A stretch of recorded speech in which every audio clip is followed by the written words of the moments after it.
was wonderful. But you know what I want to see? I want to see your choir robes. It's not just for occasions. It's for you to use it every Sabbath to the glory of God. So, yeah, don't just put it there. Don't hang it in the wardrobes. We need to use the choir robes. And that will beautify everything. Thank you so much for that wonderful singing. And Gloria, Emmanuel, Sister Janet, Colin, everyone who has taken part so far, thank you so much for that wonderful story and that Bible reading and the prayer and for the leading of this service, Sister Colin. First of all, I would like to apologize. I'm looking at the time. I should have finished by now. You will see what we can do. It should have been communion service today, but it couldn't come on. That is why I was called last minute to step in. So we do apologize for that. I think it's been rescheduled. And I'm so happy to see Elder, the single, and the wife. So many years ago, I remember quite well, there was a time when you were an elder. Those days I was a bit younger. And I used to speak a lot. I would raise my hands during, business meetings. So I remember we had one business meeting at Central Church, because we didn't have a church. And I raised my hand to say something, and Pastor Remy said, no, I'm not going to allow you to. I said, I will speak. So I spoke. And when we came out, I remember that came to me and said, oh yeah, it was good that you spoke. And I said that you should have told them, Pastor Remy then. So we thank you for coming. And I asked him, he's still looking very young. And what's the secret? And he asked me the question back, what do you mean by looking young? We thank God for your life. And I know during those days you went through a lot. It's only by the grace of God. And we thank God for that. And church, as I said, I should have finished by now, but I don't know why. I'm now preaching. But there's always something about the name. Something about the name. And when I talk about something about the name, I'm not talking about David Aboagye. I'm talking about the name of God. A lot has changed for so many times. And everything has changed. But the name of God still remains as God Yahweh. We call that name Father, Abba Father, Savior, Lord, Friend. But here, there's a question for you. Do you know the personal name of God? Names that hold weight of his character, quality, and significance. Names that resonate with mankind, showing us what he is like and who he is. The ancient world called him Yahweh. For how else will you call him? He's the great I am. But the world has turned. And in turning, they now ascribes power to names with no eternal essence. Names that scream for our attention, persuasion, acceptance, even worship. But I tell you now, is the name for us, the church, to wake up and also begin to call him Yahweh, for he is Adonai, the Lord, Elion, the Most High God, Eram, the God of Ancient of Days. There's something about that name, I tell you, friends. He's Jireh, our provider, Rapha, our healer. Nisi, our banner. Chikenu, our righteousness. Rohi, our shepherd. Shalom, Shalom, our peace. Yeshua, our salvation. Oh, there's something about this name. He's the way maker, the morning star without clouds, the rock that is higher than all, strong deliverer, kinsman redeemer, the first and the last, the beginning and the end, the strength of the children of Israel, the way, the truth, and the life, the same yesterday, today, and forever. Oh, there's something about this name, the unchanging, who was, who is, and who is to come. The one who stands uncontested forevermore. Oh, there's something about this name. The fullness of God, indeed, great I am, is almighty, all powerful, all merciful, all gracious, all knowing, all sufficient, all loving. He's all in all, and He is all that you need. There's something about His name, Yahweh.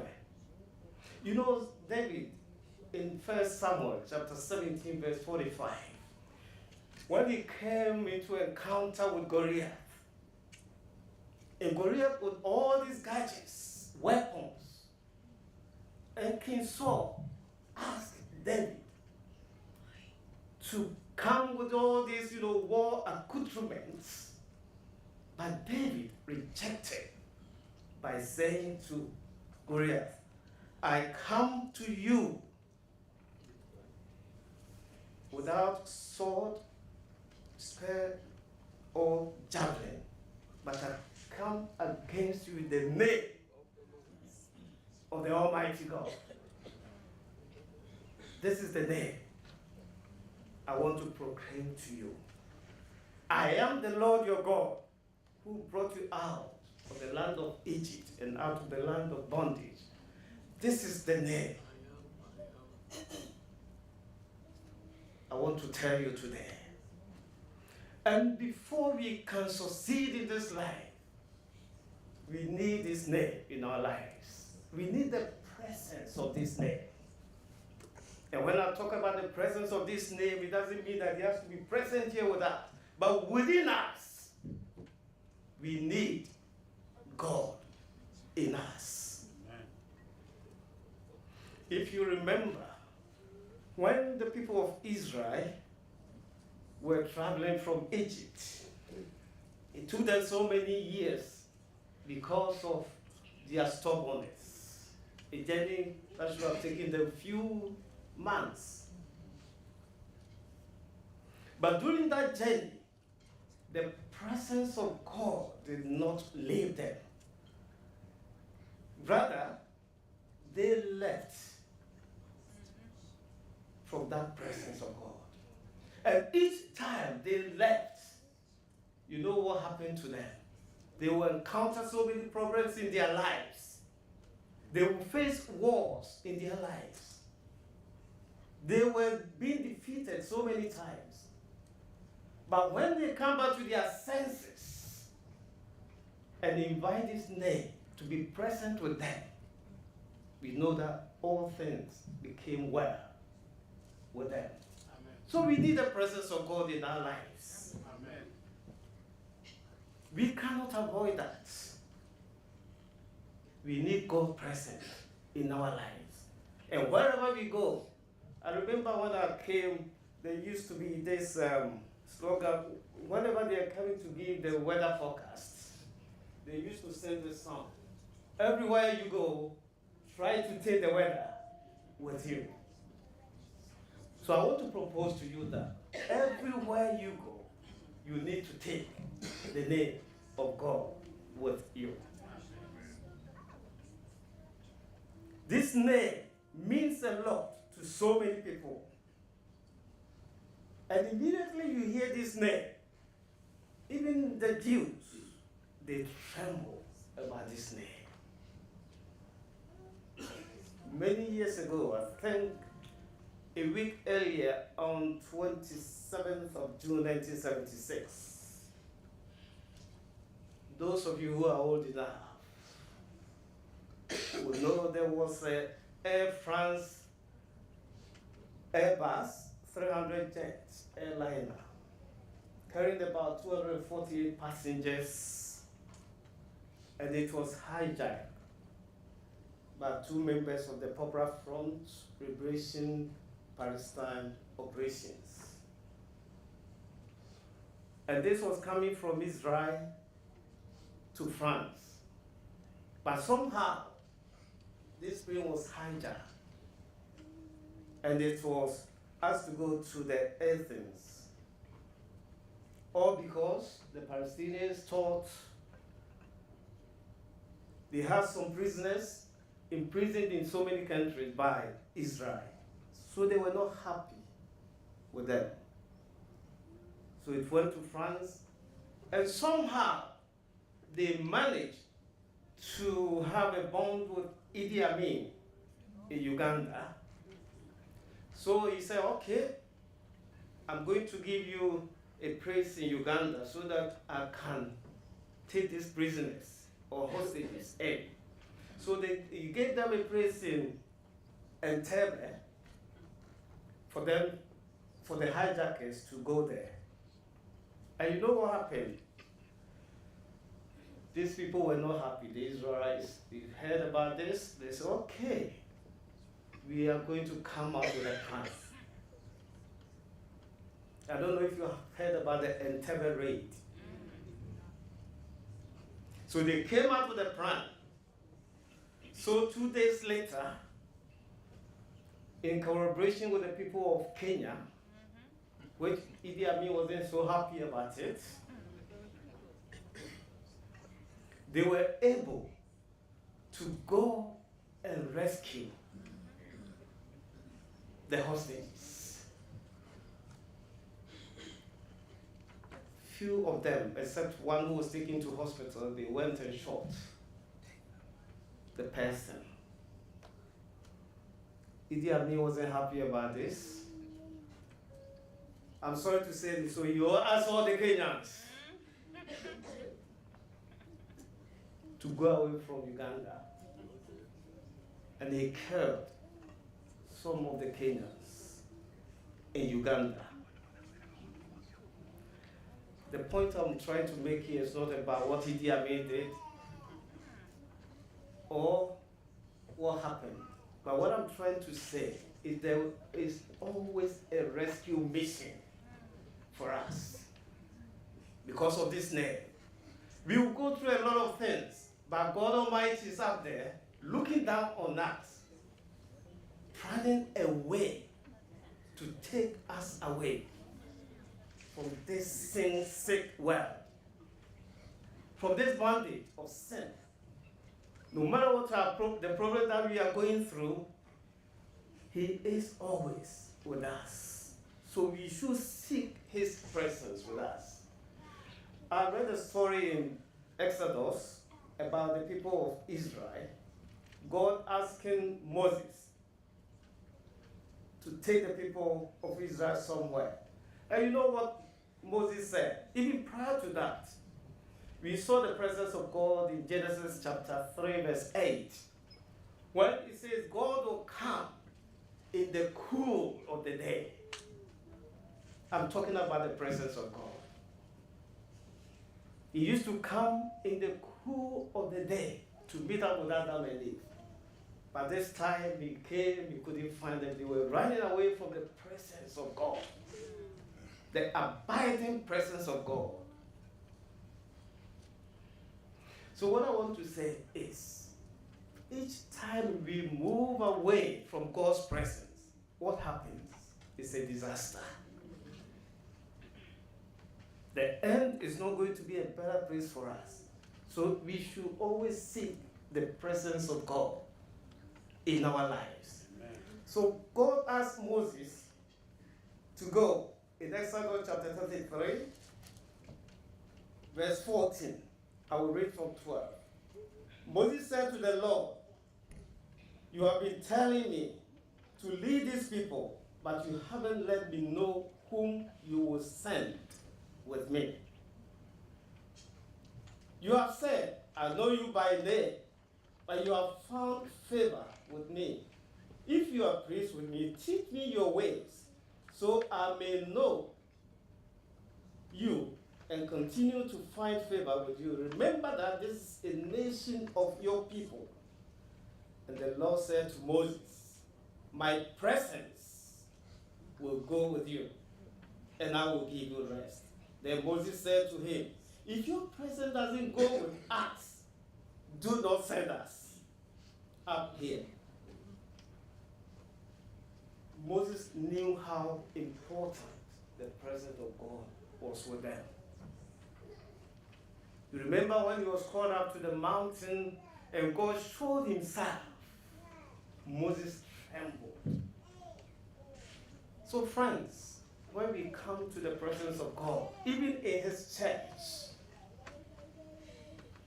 let us know that we worship a great king. So we have to comport ourselves in his sight. God is interested in saving us, if only we should allow his holy presence to be with us. You remember the journey of Israel, as I was saying. You know, they went through nights, days, sunshine. So during the day, we are told that God revealed himself to them. We have what we call pillar of clouds. So during the day, God's presence was with them in the pillar of clouds. And during the night, we have what we call fire, which all symbolize the holy Shekinah presence of God. So we need the presence of God in our lives. That takes me to the story that my dear little sister Gloria read in 2 Samuel chapter 6. We read the story of David when he conquered the ark of God. And they were coming, they were dancing, but there was an instruction given to them. You know, the ark was so important to the people of Israel. Why? Because in the ark, they believed that symbolizes the presence of God. Even if you read about the sanctuary service, the most holy place, they think that was where God dwells. So nobody can even go there except the priest. Even the priest, before you go, you have to pray for your sins. Otherwise, you are not going to survive in the presence of God, in the most holy place. So when they captured this ark and they were going, there was an instruction given to them that nobody should come closer to the ark. You don't even touch it. And we have Uzzah and his brother going by the ark. And as it was going, we all know that it stumbled. There's a difference between falling and stumbling. And somehow, they said they were going to rescue the ark. So they went and touched it. And we all know what happened to them. They died instantly. And David wasn't happy about that. So when they came over, David said, "Oh, because God, you have done this to me, I'm not going to keep the ark." So David called his friend. He was afraid that God is going to kill him as well. So we read from 1 Samuel chapter 6, verse 9. No, 2 Samuel. David was afraid of the Lord that day and said, "How can the ark of the Lord ever come to me?" We are talking about the presence of God. He was not willing to take the ark of the Lord to be with him in the city of David. Instead, he took it to the house of Obed-Edom, the Gittite, and the ark remained there. And when we go to verse 12, now David was told, the Lord has blessed the house of Obed-Edom and everything he has because of the ark. Did you get that? Now God blessed the household of Obed-Edom because of the ark and everything that he has. So David went to break up the ark of God from the house of Obed-Edom to the city of David with rejoicing. Friends, how can we run away from the presence of God? The very ark that David rejected to have it in the city of David, asked somebody else to take the ark into his house. God, because of God's presence, God blessed the household. They prospered. And now David is asking for the ark to come back. We cannot run away from the presence of God. We have to be of a good comfort, because in the presence of God there is peace. In the presence of God there is joy. In the presence of God there's tranquility, there's healing in the presence of God. Where else should we go? Should we run away from the presence of God? No. Because we get blessings from the presence of God. We get our healing from the presence of God. When we don't have jobs and we come to the presence of God, you have the jobs. Whatever we need in this life, God in his mercies will provide them according to his will and his purpose. So friends, I want to recommend to you today, let us not run away from the presence of God.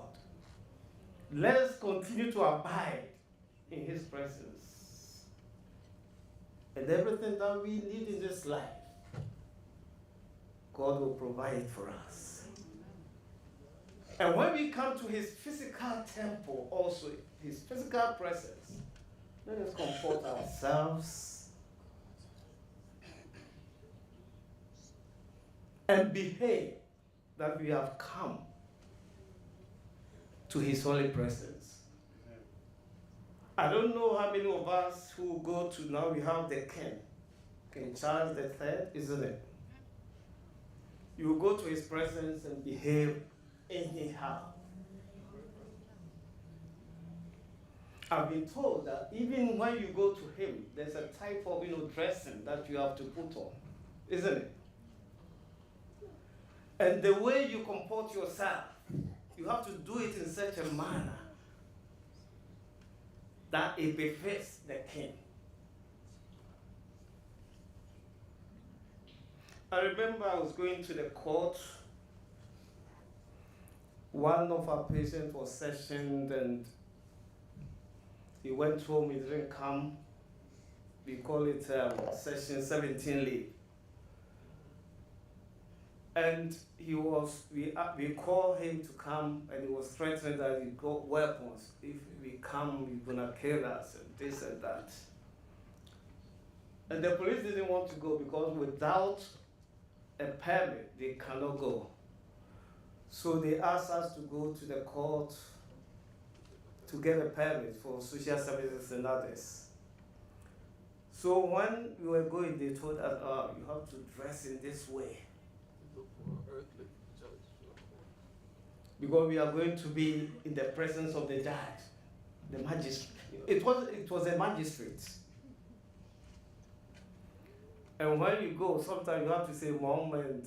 There are certain words that you have to use. Your worship. Whose worship?